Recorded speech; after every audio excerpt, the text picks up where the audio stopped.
अस्सलाम वालेकुम dear students. आज हम पढ़ने जा रहे हैं पोटेंशियल एनर्जी। आज की ये लेसन 9th क्लास स्टूडेंट्स के लिए है, जिसमें हम साइंस का unit second work power and energy पढ़ रहे हैं। सो डियर स्टूडेंट्स, जो पोटेंशियल एनर्जी है, it is basically stored energy.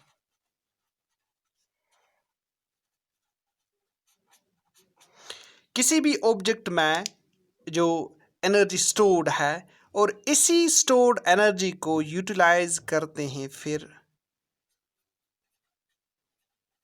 Future actions के लिए। So dear students, potential energy is basically the amount of stored energy lying within the body, or this stored energy which is further utilized for doing any future action, for doing any work. For example,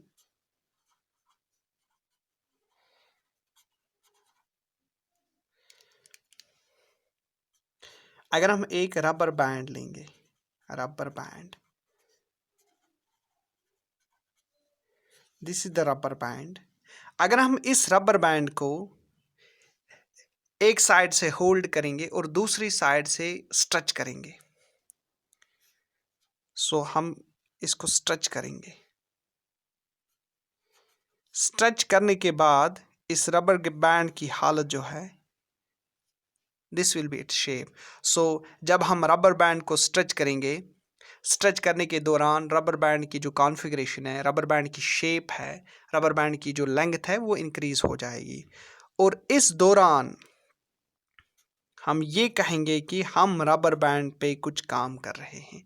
और ये जो काम है, इस काम के दौरान जो इस रबर बैंड पे काम कर रहा है, उस ऑब्जेक्ट से इस रबर बैंड की तरफ एनर्जी ट्रांसफ़र होती है, और वो energy transfer that is now lying within this rubber band, उस एनर्जी को हम कह रहे हैं this is the potential energy और ईपी।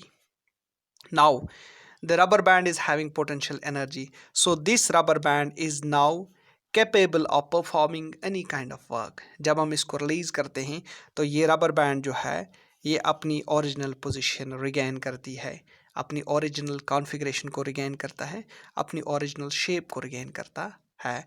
सो हमने एक रबर बैंड को देखा, हमने इस पे स्ट्रेच किया, इस पे कुछ काम किया, काम के दौरान इसकी जो कॉन्फ़िगरेशन शेप वो चेंज हुई, और इस दौरान इस में कुछ एनर्जी ट्रांसफ़र हुई, कुछ एनर्जी जो है वो चेंज हुई, ट्रांसफ़र हुई। उस एनर्जी को हम कहते हैं कि वो रबर बैंड में स्टोर हो रही है, that is called potential energy. और जब हम इसको रिलीज़ करते हैं, इस पुल को छोड़ते हैं, और रबर बैंड जो है ये अपनी ओरिजिनल पोजीशन को रिगेन करता है। It means that due to this potential energy that is lying stored within this stretched rubber band, इसके कारण ये रबर बैंड कुछ काम कर रहा है और अपनी ओरिजिनल पोजीशन को रिगेन कर रहा है। Now second is balloon. हम बैलून की एग्जांपल ले रहे हैं।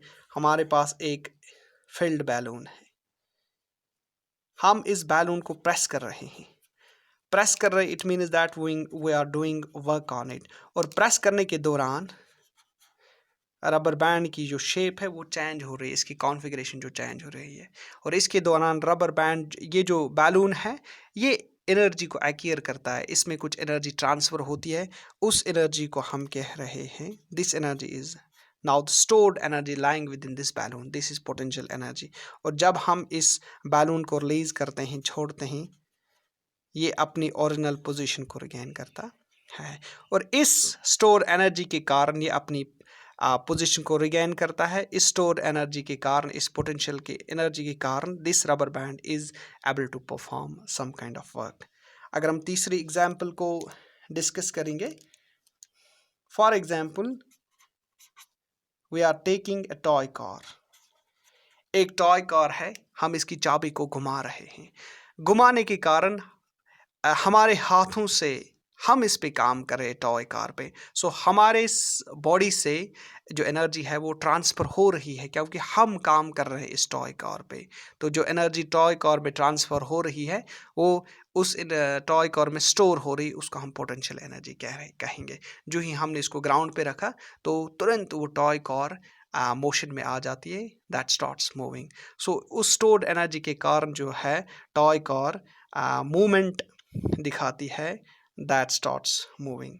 सो फोर्थ एग्जाम्पल कि अगर हम एक ऑब्जेक्ट को जो ज़मीन पे पड़ा होगा, अगर हम इस ऑब्जेक्ट पे कुछ फोर्स अप्लाई करेंगे, फोर्स अप्लाई करने के बाद अगर हम इसको किसी सर्टेन हाइट तक इसको लेंगे, और जब हम ज़मीन से ऊपर इसको सर्टेन हाइट तक लेते हैं तो we are doing some work on it, और जो हम उस पे काम कर रहे हैं और जितनी हाइट तक हम इस ज़मीन को उठा रहे, इस ऑब्जेक्ट को उठा रहे ज़मीन से, सो इस काम को हम कहेंगे कि ये equal to change in energy है, और वो एनर्जी इस ऑब्जेक्ट में ट्रांसफ़र होती है। Now the object is having some energy that's called potential energy, और इस एनर्जी के कारण अगर हम इसको छोड़ेंगे तो रिलीज़ करेंगे तो ये ऑब्जेक्ट कुछ काम करने के कैपेबल है, कुछ काम करने के लायक है object. So dear students, from these examples we can say that the energy stored in a body, किसी भी बॉडी में जो एनर्जी स्टोर्ड है, by virtue of which the body is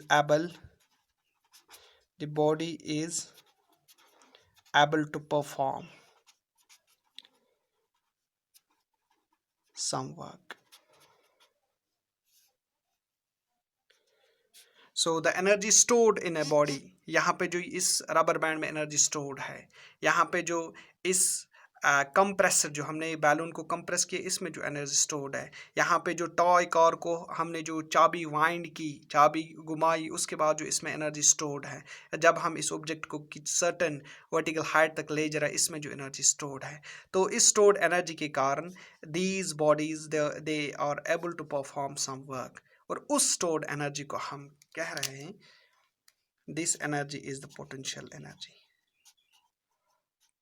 सो अगर हम डेफिनेशन लिखेंगे पोटेंशियल एनर्जी की, so potential energy, it is the energy possessed by the object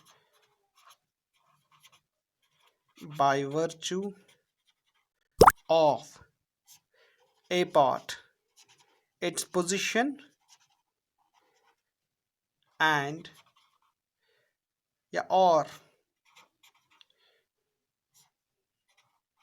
B part due by virtue of change in its shape or configuration। Dear students, यहाँ पे actually potential energy जो है, इसमें दो concept involve है कि किसी भी बॉडी में जो एनर्जी पोजेस है, किसी भी बॉडी में जो एनर्जी स्टोर्ड है, वो स्टोर्ड एनर्जी अगर ड्यू टू इट्स पोजीशन है, हम उस एनर्जी को पोटेंशियल एनर्जी कहेंगे, या due to change in the shape और कॉन्फ़िगरेशन। फॉर एग्जांपल, हम किसी ऑब्जेक्ट में जो काम कर रहे हैं उसमें एनर्जी ट्रांसफ़र हो रही है, और उस काम के कारण उस ऑब्जेक्ट में उसकी कॉन्फ़िगरेशन या उसकी शेप चेंज हो रही है, उस एनर्जी को भी हम पोटेंशियल एनर्जी कहेंगे। फॉर एग्जांपल, हमने रबर बैंड या बैलून की एग्जांपल ली, और इसमें हमने देखा कि बैलून और रबर बैंड की शेप चेंज हो रही है, कॉन्फ़िगरेशन चेंज हो रही है। उसी कॉन्फ़िगरेशन या शेप चेंज होने के दौरान इनमें जो एनर्जी स्टोर हो रही है, उस एनर्जी को हम पोटेंशियल एनर्जी कहेंगे। या पोजीशन, हमने इस ऑब्जेक्ट को इस इनिशियल पोजीशन से यहाँ तक कुछ सर्टेन वर्टिकल हाइट के थ्रू इसको रेज किया अबव द ग्राउंड, इसमें जो एनर्जी स्टोर हुई, गेन हुई, उस एनर्जी को हम पोटेंशियल एनर्जी कहते हैं। Dear students, now